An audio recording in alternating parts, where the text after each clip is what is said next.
jumping in there to the chorus just wasn't. Ladies kind of did theirs a little quiet. That's what it sounded like. But that's good, because it's good to have the sisters support the men. That's a wonderful thing. We're going to be in the 23rd Psalm this morning.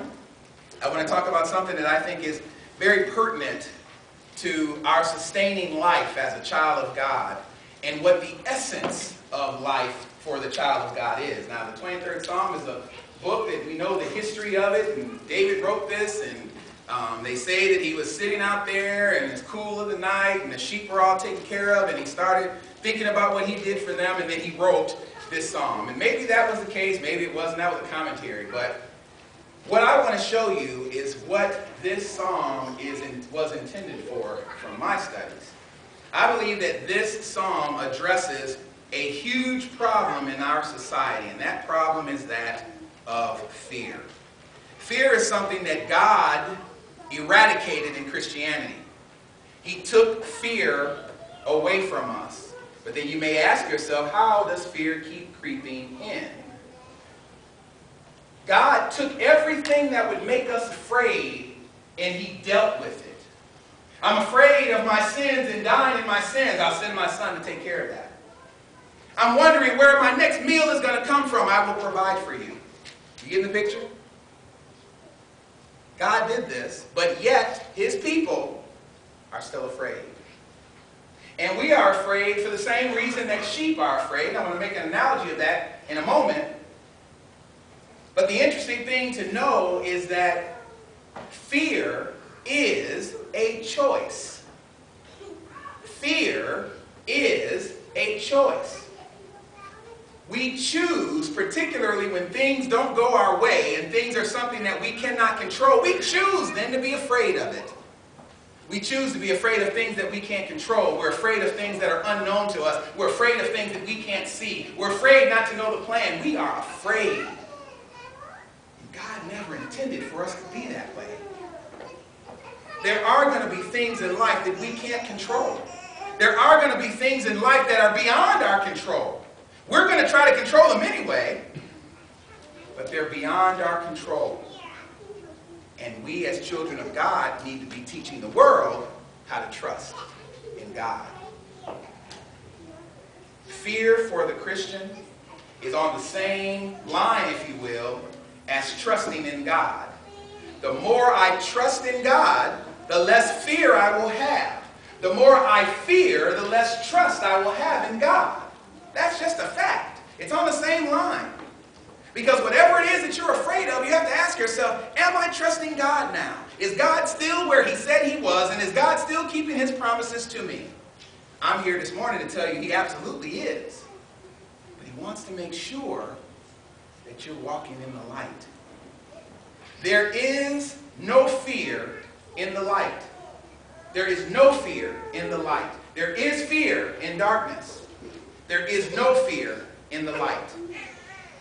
But we have to examine those. And I'm saying that this psalm deals with that, so let's take a look. I'm only going to make 6 points because there's only 6 verses. I'm limited there. So it shouldn't take long. The very first verse says, "The Lord is my shepherd, I shall not want." Now, want simply means to be in lacking, that there's something I am lacking. And what we are lacking is all of those things that make us afraid. That's what we lack. Understanding about sheep and something about the animal sheep. Sheep have horrible, horrible vision. Sheep can only see 6 feet in front of them. Just 6. That means that anything beyond that, so if I'm sheep and I'm looking out that door, I can't see anything, it's blur. So if there's some blurry thing moving by the door, I'm now afraid. Why? Because I can't see it. And I don't know if it's coming to get me, I don't know what it's doing.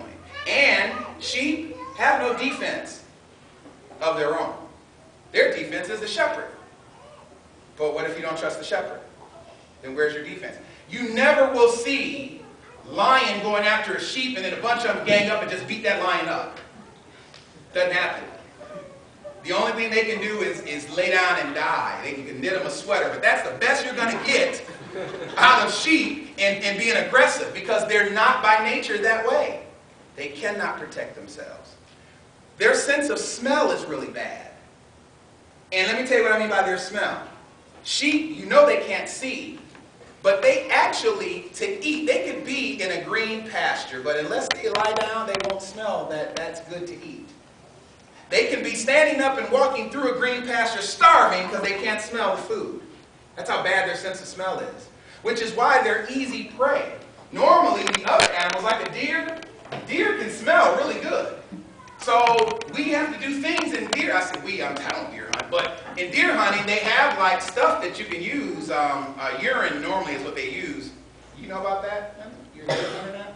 But yeah, they use that to confuse the deer because they smell, the sense of smell is like awesome. Well, that is because when predators are near, they're able to smell it before, and I mean, they can take off running. Sheep, nope. Can't do it. Can't do it. Can't do it. Sheep are so afraid of things they don't understand that they have to be led by still waters. They have to be. They could be by a babbling brook and die of dehydration because that sound scares them. If the water's moving, they can't drink because they don't know what that sound is. That just sounds like something that'll get me, so I can't drink. But I'm really thirsty. I don't even want to go try because I'm scared of what that sound is. That sound is constant. It doesn't stop. I'm not drinking. I don't trust it. I'm going to go over here. Sheep. So with all the things that they fear, when we look at our text, it says, the Lord is my shepherd, I shall not want. He maketh me to lie down in green pastures. And the sheep have to be made. He leadeth me beside still waters. So there we have eating and drinking. You see that in the text? We have eating and drinking and the two things that sustain life that they worried about. The very things that make the essence of man. You got to have something to eat. You got to have something to drink. It's taken care of in the sheep, and then it says that he restores my soul. Now this one is interesting because when your soul has been restored, if you've ever been in enough trouble that you couldn't get out of it yourself, and then somebody comes along and helps you out, they literally restores your soul. You guys ever been in that situation? About 2 people that have been in that situation, so we got a bunch of 2. That's 3 now. All right, that's great. There's 3 of you. So everybody else must be the people who come and get the people out of trouble. Is that what the rest of you are? So, but the idea is when someone does something for you that you could not do for yourself, they restore you. They restore you. Does that make sense? This is the connotation where it talks about him restoring the soul. What makes the soul weak is the worrying and the fear. It makes the soul weak. So when those things are taken care of, it literally restores you. It replenishes you. And that's what the context is here. Then it says, he leads me in the paths of righteousness. Now this is very powerful. By the mere fact that it mentions that there are paths of righteousness, that means that there are paths of unrighteousness. Guess which one the sheep finds by itself?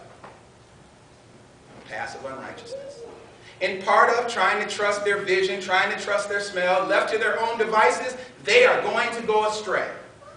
There are obviously more paths of unrighteousness than there are of righteousness. This is why we have to be led. We have to be guided.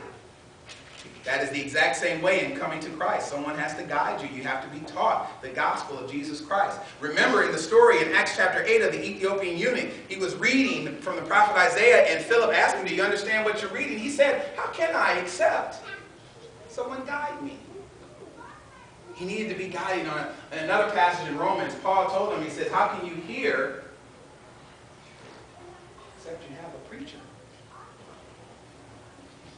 So when you begin to think about the provisions that God has set up, what that good shepherd does is lead you in the paths of righteousness. Now, all of what we just read, verses 1 through 3.5, speak to the desire to take care of the sheep. It addresses all of the things that the sheep had been worried about. Everything that sustains life. This mirrors the exact thing when Jesus said in Matthew in his Sermon on the Mount about not worrying. He said, why would you worry? The birds of the air, they ain't worried. Why do you worry about the next day or what's going to happen? Because you can't add a single moment by your worrying. He said, this is a waste of your time. It is no good to you. So why do you do it? So he said, if the birds aren't worried about eating, why in the world would you be worried about eating? When your shepherd will make you lie down by green pastures so you can eat. He'll lead you beside the still waters so you can drink. He will restore your soul.